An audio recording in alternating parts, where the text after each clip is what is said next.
Memandangkan tengah musim hujan sekarang ni, so saya nak ajar korang cara nak check kereta banjir tu macam mana sekali lagi.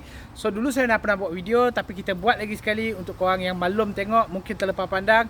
So ikut langkah video ni, insyaAllah 5 part ni korang check, mungkin korang terhindar, dapat selamat dari beli kereta-kereta banjir. So mari. Tapi sebelum tu guys, yang mana belum follow saya boleh tekan button follow.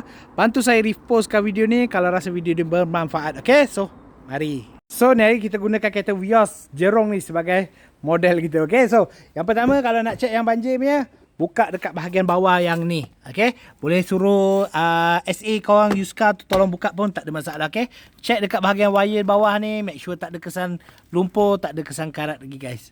Yang kedua, check dekat bahagian bawah ni. Okay, make sure sini tak ada kesan karat, tak ada kesan lumpur, kemas cantik. Okay, tengok bahagian dalam ni betul-betul.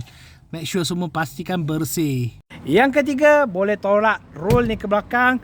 Check dekat bahagian pilar bawah ni. Okay, so make sure roll kat bawah ni tak ada kesan karat. Nampak semua tu kemas cantik. Yang ni dah kategori cantik bersih. Kalau boleh, check ke 4-4 row. Okay, bahagian sana, bahagian belakang. Kalau ada kereta MPV, check semuanya. Next keempat, kau tarik yang ni panjang-panjang sampai habis. Make sure tak ada kesan keladak. Kalau dah tengok ni satu, jangan lupa check sekali dekat bahagian bawah.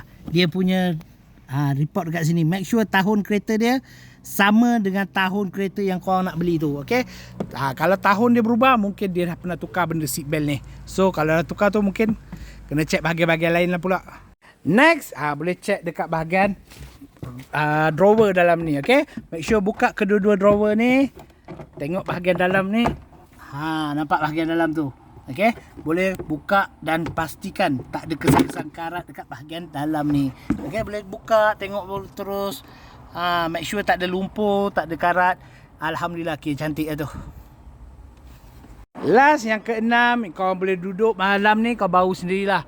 Pastikan tak ada bau-bau pelik kat dalam kereta ni. Okay, so kalau kau rasa okay semua tu, bolehlah proceed untuk bahagian banjir.